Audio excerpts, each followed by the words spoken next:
Hi everyone. So I'm back with another Keepa video, but basically a simple Keepa, well, a much more simple Keepa video because the last video I did, I've had a few people message me saying it was just a bit too complicated, because I literally just went straight into the more in-depth stuff. So in this video, we're going to go through essentially reading Keepa graphs, but to a more basic level, right?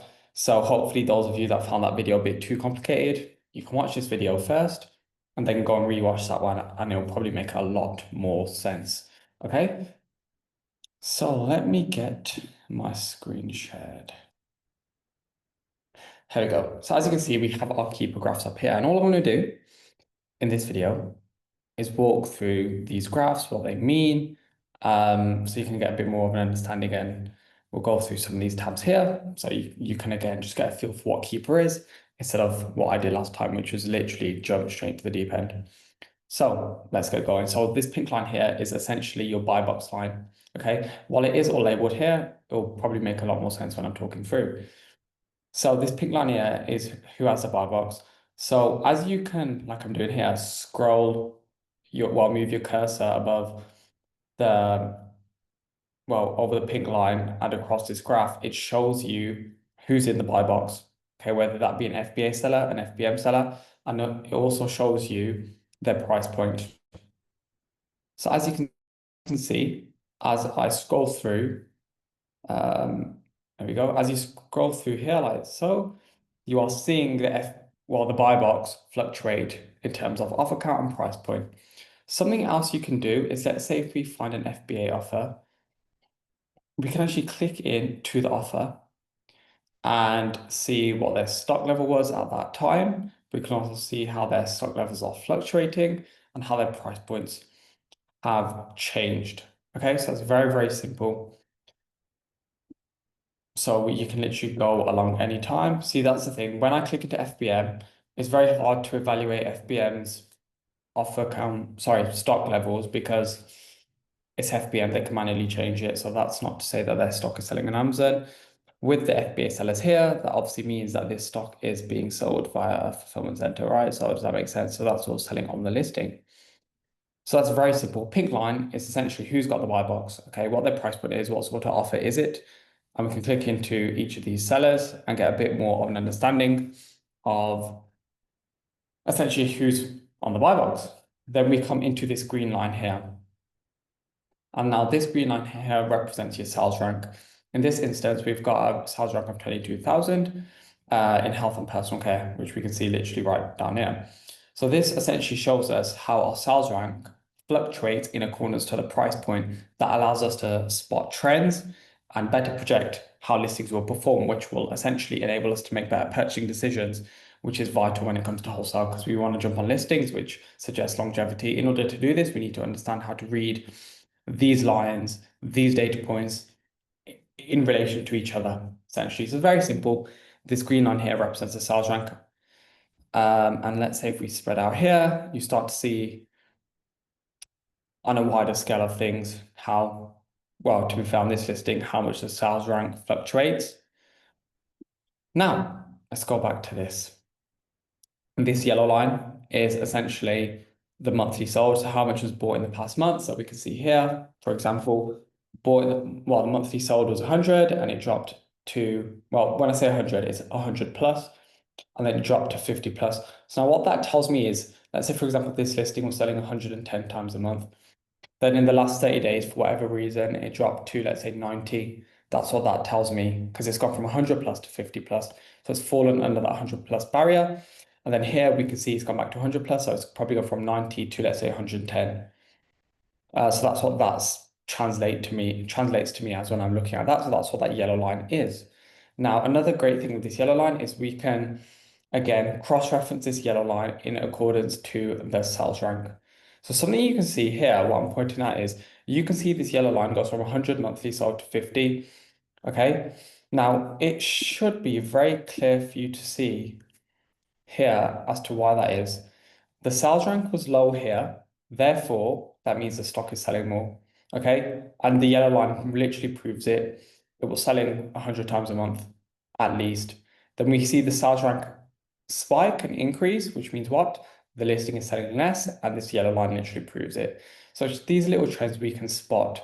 Okay, now if we look a bit deeper, we can start to translate this data because look here, price point drops, sales rank drops, and then the monthly sold increases. Obviously, if it's cheaper, then more people are buying it. We can literally see that here. Look, the buy box price decreases, sales rank also decreases because obviously more people are buying it. The monthly sold increases. Okay. Price point goes back up, sales rank goes back up because less people are buying it at this more expensive price. So price drops to the yellow line, drops back down to 50. Okay. So we can see all the data points intertwining there. So what does this blue line mean? Now this blue line is the offer count. These are the number of offers on the listing. Okay. Now why is this important? It enables us to obviously project or sorry, predict competition. And it also enables us to spot any issues of IP in the past whereby there's been hugely sudden drops in offer count. It also enables us to cross-reference, let's say when listings become much more faster moving and decrease in sales rank and increase in monthly sold, we'll then start to see a rapid decline in the number of offers. Vice versa, let's say if we start to see listings become more saturated and essentially more offers on them, we'll start to see this blue line to go like this. And then what will happen to the price point? It'll start to drop because obviously it's more competition. What will happen to the sales rank line? It'll start to drop because it's selling more because the price point drops. And then obviously the yellow line will see rise essentially. So that's what this blue line is. It's offer count here. And what's this sturdy green line here? That's your rating. That's just a star rating on the listing. Now, this light green line here is rating count. Now, a giveaway for this is, like, this is probably not a great listing for us to be using because it looks like some sort of listing mergers that occurred here. Is on listings that are performing well and that sell well, we will see, let's say, a stable increase or a steady increase in rating count, whereby essentially what that says to us is this stock is selling. How do we know that? Because yes, the sales rank says so. Yes, the yellow line says so, but also at the same time, this green line says so as well, because obviously the more consistent ratings which are coming in for a listing, that translates to us as a listing which is selling, because obviously in order for a listing to receive ratings, it must be selling. Okay, so that's all these lines broke down on a very, very basic level, sorry. So let's go through these tabs. So these are essentially where you can track prices. Okay, it's as simple as that. You can start tracking it for a year. Once the buy box, let's say, reaches a certain price point or less. Let's click into here, data. Now, what's important with this product details bit when it loads is understanding that all this data means nothing unless, well, essentially, until you've compared it to these graphs, because you might be looking at, let's say, some averages here. However, these averages mean nothing when essentially you haven't compared it to the real life data. For example, you may have a buy box average of, let's say, 20 quid, but then we look and in the last 2 weeks, let's say we've got a buy box average, 365 days is at £22, right? But in the last 30 days, a seller's jumped on at, let's say, 15 quid and they've got 900 units in stock. Okay, so that should tell you this, don't expect to jump on this listing and it's going to be an average of 22 quid. You need to go in and analyze the data as it is at present, and also analyze other things. Like, for example, let's say we have a listing whereby the average is, let's say, 25, then you actually look at the listing and half of the year it's at 20 quid, half the year it's 30 quid, and you think, oh, I'm going to sell this at 25 quid and be fine, but without realizing, hang on a second, for the next 6 months, it's going to be priced at 20 quid. So essentially, all I'm saying is that is when you're looking at all these data points here, cross-reference with the graphs, okay? Everything on Keepa is to be used together as a collective rather than just looking at these as separate data points and individual data points. No, we need to go in and look at these graphs again and make sure everything matches. Not even matches, we just make sure we're utilizing both the graphs and the chart here and this page to have an understanding of, well, very simply, the best possible understanding of listing that we can have, okay? Because when it comes to wholesale, our whole goal is to jump on listings for the long term. And us combining these charts with all these data points here will essentially translate to us as efficiently as possible how this listing will perform once we jump on it, right?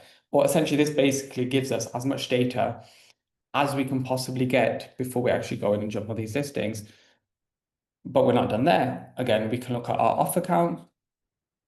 Oh, sorry, look at our individual offers. I only really use this with Prime because obviously when you're looking at FBM sellers, like I said, they can manually change their stock levels. But let's have a look here at our Prime sellers, which is great. We see how their stock is fluctuating, beautiful stuff. Price points, how they're pricing. We can literally analyze our competitors' repricing tendencies here, include historical offers, see how competitors in the past performed, right?